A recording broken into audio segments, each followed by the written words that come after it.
Hola, soy el pastor Dani Rojas, el director y locutor del Faro de Redención. Gracias por acompañarme hoy. Hoy estamos de regreso en una serie recurrente que se titula El pueblo que conoce a su Dios. Y la idea importante que queremos comunicarte es que Dios quiere que lo conozcas. Y el conocimiento de Dios es el conocimiento más necesario que existe. Conocer a Dios cambia tu vida de una manera poderosa y afecta a todo. Así que hoy, al regresar a esta serie, vamos a hacerlo con un invitado especial. Tengo conmigo hoy al pastor Samuel García. Samuel es pastor hispano de la Iglesia Bautista Bellevue en Memphis, Tennessee. Y Samuel es un teólogo. Eso es su énfasis en la vida, su profesión. Todavía está estudiando en el Seminario Teológico Bautista Southern, haciendo un doctorado en teología sistemática. También, bueno, le vamos a preguntar a Samuel acerca de su vida personal. Voy a dejar que él nos cuente acerca de eso. Pero bienvenido, Samuel, al Faro de Redención. Gracias, Pastor Dani. Un gozo poder estar acá contigo y bueno, poder encontrarnos después de tantos años de estar por acá por Memphis, Tennessee. 11 años ya llevamos por acá y parece Wow. que fue ayer cuando salimos de la Florida y dejamos mis padres por allá todavía y alguna familia por allá cercana, mi hermano y otros más, y vinimos acá escuchando el llamado del Señor. Ya son 11 años por acá, pero es un gozo poder estar de nuevo contigo en estos medios. Amén. No, fíjate, Samuel, hace varios meses, quizás hace un año o más, estábamos hablando acerca de personas que podemos invitar al programa y Moisés me mandó tu foto y dice, yo creo que este señor puede ser una buena entrevista. Y recuerdo que cuando él me envió la foto, yo dije, sí, yo conozco a Samuel, pero se me olvidó, no hice nada y entonces ahora pensando en esta serie dije, tengo que llamar a Samuel, especialmente porque he estado viendo de vez en cuando tu programa que está al aire por, me imagino que es YouTube, ¿verdad? Estás en YouTube Ah, y YouTube Facebook. es Facebook, también está al aire por, bueno, después se comparte en un grupo de WhatsApp, pero básicamente YouTube es Facebook y LinkedIn y Twitter, que bueno, ahora es X. Tremendo, tremendo. Bueno, cuando hablé contigo, recordamos que nos conocíamos desde Miami. Tú fuiste pastor de jóvenes cuando te conocí, ¿verdad? Sí, vinimos de Cuba en el año 2010. Mi esposa y yo teníamos apenas 3 años de casado cuando llegamos de Cuba y nuestra primera iglesia fue Northside, ahí en Hialeah, porque mis padres ya estaban aquí en Estados Unidos y esa era la iglesia de la familia. Ujú. Y en Cuba también estábamos involucrados en el ministerio, de cierta manera, pastores de jóvenes en Northside. Estuvimos involucrados por un tiempo hasta que nos conectamos con la Iglesia Bautista Renovación Cristiana ahí en la 57 y Flagler. Ujú. eh, y ahí estuvimos trabajando como pastores de jóvenes por 2 años y medio hasta que nos movimos aquí a Memphis, Tennessee, donde el Señor nos llamó a trabajar en el ministerio hispano de Bellevue Baptist Church, donde hemos estado ya por 11 años. Así que aquí nació nuestra segunda hija y la primera hija nació en Miami. Tengo una niña 100% floridiana y una 100% tenesiana. Wow. Wow. Bueno, Samuel, vamos a hablar de la teología hoy. Ok, Y vamos a primero lo que déjame vamos. hacerte una pregunta. Una pregunta. ¿Por qué debe el cristiano estudiar teología? Ese es un Mira, tema que es aburrido para algunas personas. Oyen la palabra teología y se le quedan los ojos como blancos porque se están durmiendo. Pero cuéntame tu mira, opinión en cuanto a eso. uno de mis profesores en el Southern, el doctor Tom Schreiner, él tiene una frase que dice que la teología es vida. Mm, Y si vamos a irnos yendo un poquito más atrás, buscando una justificación histórica para esto de la Reforma, Juan Calvino escribe su Institución de la Religión Cristiana sobre una paradoja. No es posible conocer a Dios si yo no me conozco a mí mismo y no es mm, posible conocerme a mí mismo si yo no me conozco, si no conozco a Dios. Eh, mm. yo creo que aquí hay una respuesta, primeramente en la historia, después voy a ir más atrás todavía. La teología nos ayuda a conocer a Dios, Y hay muchas personas en nuestros contextos, Dani, en las iglesias que son cristianos, no negamos su fe, tienen un conocimiento de Dios, pero es un conocimiento de Dios completamente limitado o quizás formado por la cosmovisión, la cultura, los patrones sociales y culturales que hay alrededor nuestro y no son necesariamente lo que Dios mismo dice de sí mismo en su palabra, que es lo que uno quiere en Mm, realidad lograr. Y esto es lo que Calvino encuentra en esta disyuntiva de conocer a Dios y conocer a uno mismo.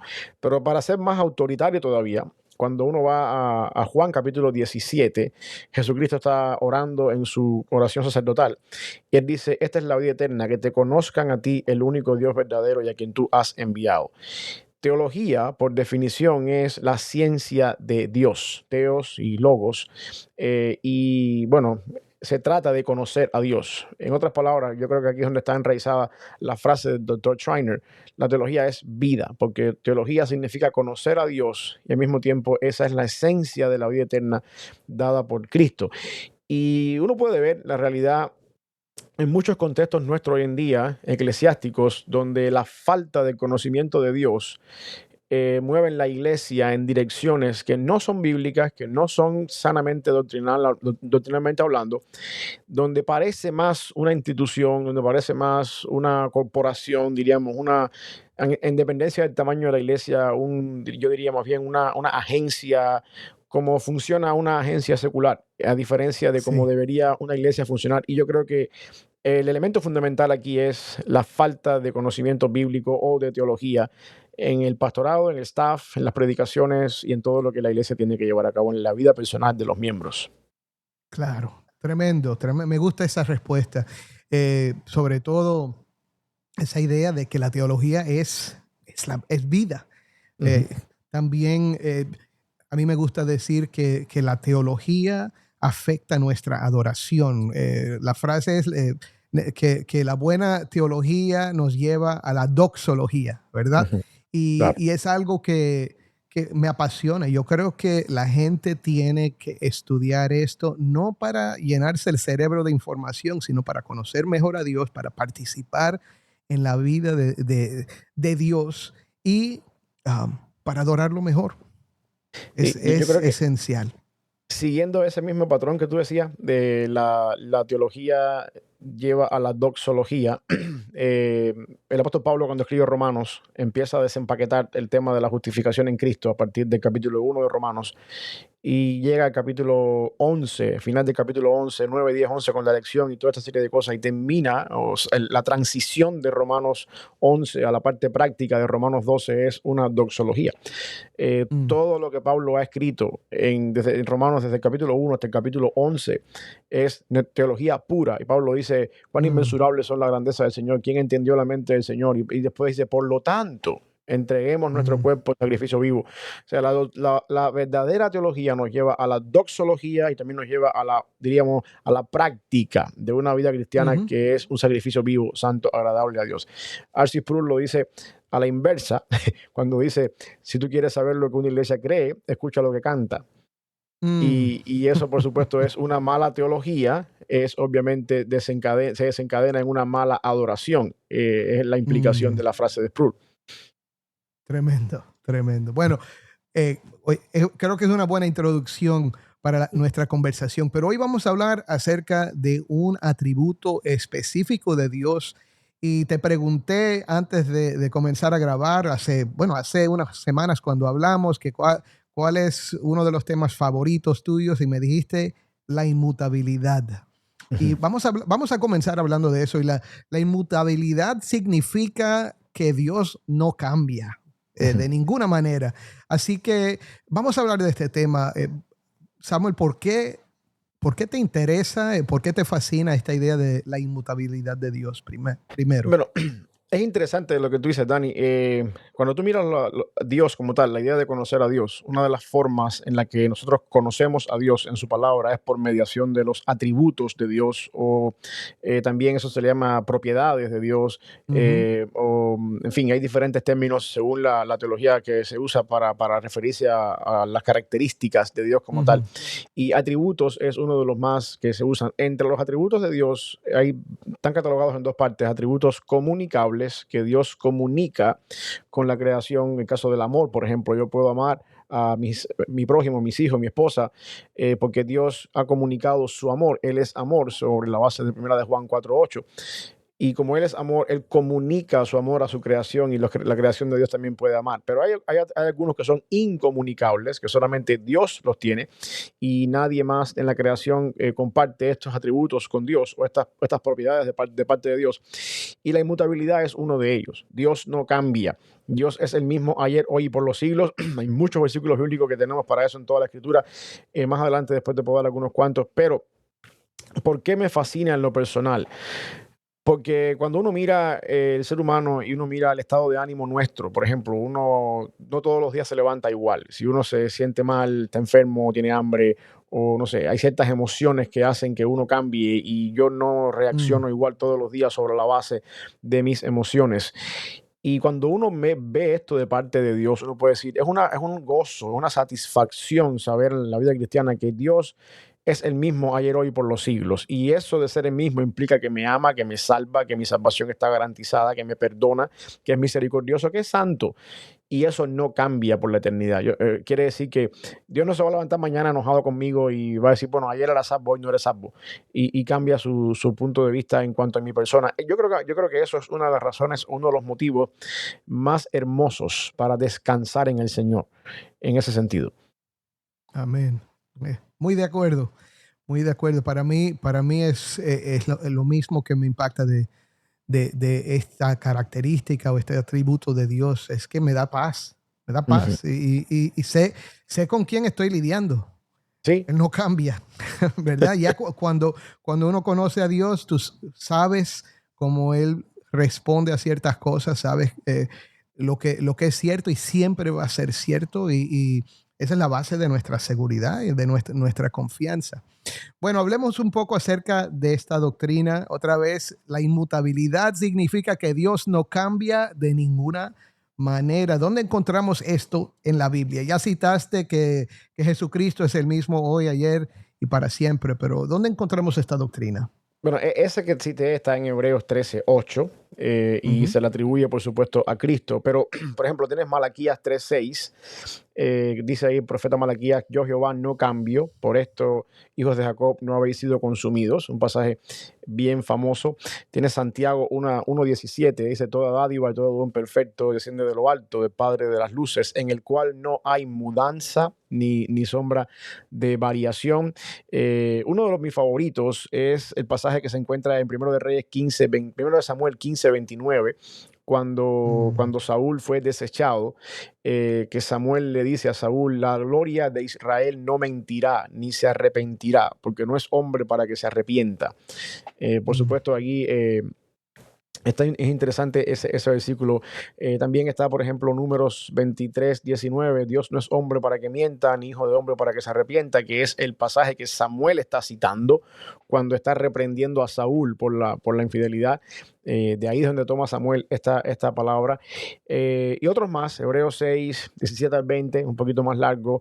También está, por ejemplo, más adelante tienes ahí Salmo 90:1 y 2. Tú nos has sido refugio de generación en generación, antes que los montes naciesen y formasen la tierra. Desde el siglo hasta el siglo, tú eres Dios, una permanencia. Dios es el mismo desde el siglo hasta el siglo. Y en fin, hay muchísimos más. Isaías 40, 27 y 28, hay varios en toda la escritura que hablan de esa inmutabilidad de Dios.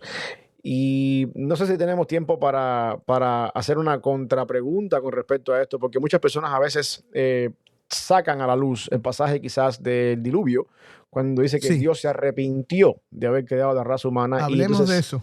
entra en conjugación cómo es que Dios no es hombre, no es hijo de hombre para que se arrepienta, y sin embargo, del lado acá de la escritura vemos en algunos pasajes que Dios se arrepiente, vemos a Moisés intercediendo en algún momento por el pueblo para que Dios cambie lo que tiene previsto para su pueblo, vemos a Jonás intercediendo por la ciudad de Nínive que está condenada a la destrucción y al mismo tiempo Dios perdona a la ciudad, y uno a veces se pregunta cómo encaja la inmutabilidad de Dios en estos pasajes donde se dice en la Biblia que Dios se arrepintió, en el caso del diluvio, de haber creado el ser humano, o que Dios cambió de parecer, en el caso, por ejemplo, de Nínive, cuando Dios perdonó a Nínive tras la predicación de Jonás. Así que esto, de alguna forma, pone un poquito esto en contradicción. Y Dani, yo creo aquí que en este caso nosotros tenemos que tener en cuenta la idea del lenguaje antropológico y analógico que tenemos en la escritura. Ujú. La Biblia está escrita de manera tal que el ser humano pueda entender y conocer a Dios. Y la mayoría de las veces la Biblia usa lenguaje humano, que es lo que se usa como la idea de antropomorfismo, la idea de un lenguaje Sí, antropomórfico para entender a Dios. No solamente en el caso de la inmutabilidad, pero a veces a Dios se le atribuye el brazo derecho de Jehová para referirse a la fuerza claro. del Señor, o los ojos No, y de a Jehová veces están usa puestos. imágenes que no tienen nada que ver con el hombre y habla de las alas o Exacto, y yo creo que esto es una manera analógica sí. de poder referirse a Dios para que el ser humano pueda entender a Dios.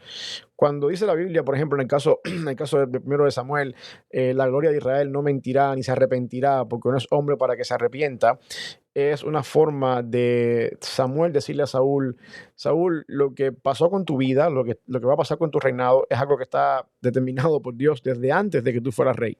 Y cuando te vas a la historia de Israel, te das cuenta de que Israel quería un rey para ser como las demás naciones.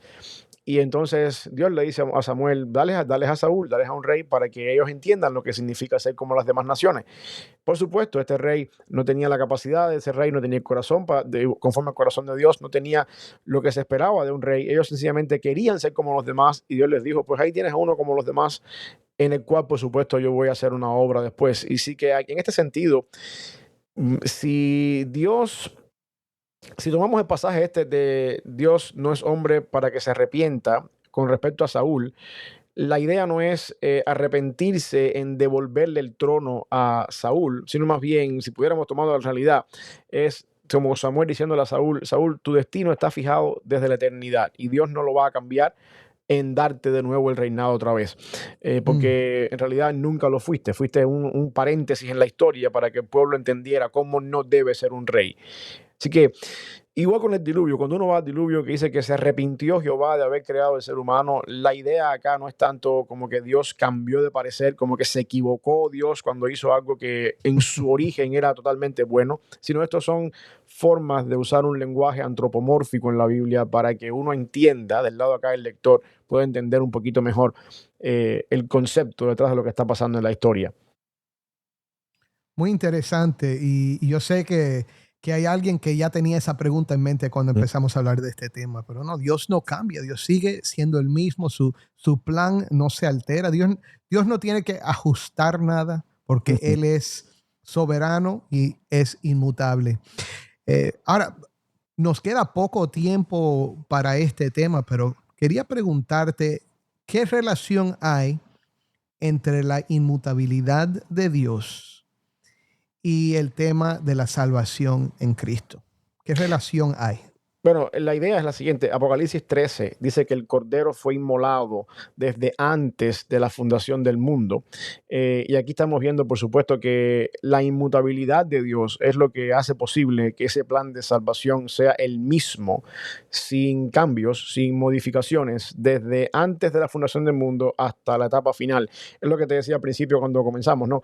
Gracias a la inmutabilidad de Dios, yo puedo confiar y descansar y saber que la salvación completa no depende de mí, no Mm, tiene que ver con mis emociones, ni tampoco con como yo me levante cada día, sino es un plan trazado en la eternidad de Dios y ese plan no cambia.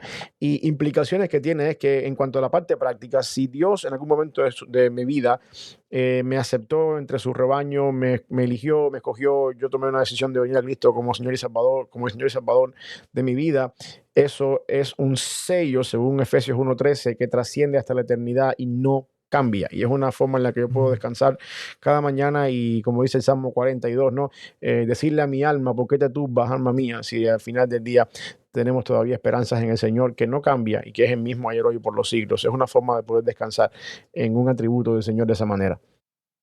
Wow. Y mi hermano, tú necesitas saber eso. El que nos escucha hoy Amén. necesita saber que ese Señor que te salva es un Señor que no cambia. Él no va a cambiar su disposición hacia ti. Su amor no cambia. Su fidelidad no cambia. Sus promesas no cambian.